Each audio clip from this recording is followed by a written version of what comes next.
Mattathur irrigation കനാലിന്റെ ഭാഗമായുള്ള ഭൂഗർഭ ടണലിന് സമീപം കനാൽ ബണ്ട് ഇടിഞ്ഞ് വൻ ഗർത്തങ്ങൾ രൂപപ്പെട്ടത് അപകട ഭീഷണിയായി. 10-ാം വാർഡിലുള്ള മോനോടി പ്രദേശത്താണ് കനാൽ ബണ്ടിൽ വലിയ ഗർത്തങ്ങൾ രൂപപ്പെട്ടിട്ടുള്ളത്. ചാലക്കുടി ഇറിഗേഷൻ പദ്ധതിക്കു കീഴിലെ വലതുകര മെയിൻ കനാലിൽ നിന്ന് പുറപ്പെടുന്നതാണ് Mattathur branch canal.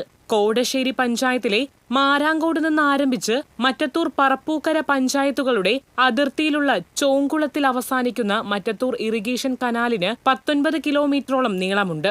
1956-ലാണ് canal നിർമ്മിക്കപ്പെട്ടത്. Kodassery മലയുടെ താഴ്വാരത്തുകൂടി ഒഴുകുന്ന കനാലിലേക്ക് മഴക്കാലത്ത് മലയിൽ നിന്ന് കുത്തിയൊലിച്ചെത്തുന്ന മണ്ണും ചെളിയും പതിക്കാതിരിക്കാൻ പല ഭാഗങ്ങളിലായി ഭൂഗർഭ ടണലുകൾ നിർമ്മിച്ചിട്ടുണ്ട്. മലയിൽ നിന്നുള്ള വെള്ളം കനാലിന്റെ അടിയിലൂടെ ഒഴുകി വെള്ളിക്കുളം വലിയ തോട്ടിൽ ചെന്നു ചേരുന്ന വിധത്തിലാണ് ഈ ടണലുകൾ നിർമ്മിച്ചിട്ടുള്ളത്.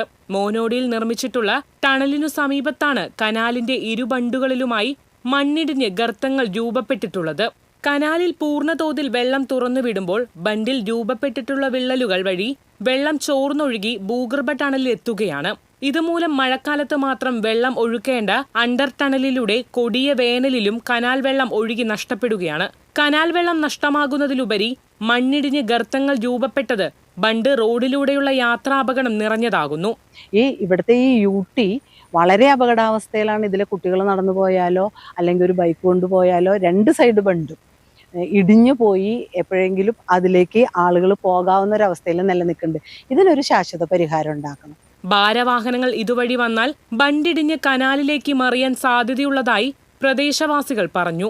അപകട സൂചന നൽകാനായി ബണ്ടിടിഞ്ഞ ഭാഗത്ത് ചുവന്ന തുണി നാട്ടിയിരിക്കുകയാണ് നാട്ടുകാർ. അപകടം സംഭവിക്കുന്നതിന് മുൻപ് കനാൽ ബണ്ടിന്റെ ദുർബലാവസ്ഥയും വെള്ളം ചോർന്നൊഴുകുന്നതും പരിഹരിക്കാൻ അടിയന്തര നടപടി ഉണ്ടാകണമെന്നാണ് ആവശ്യമുയരുന്നത്. TCV കൊടകര.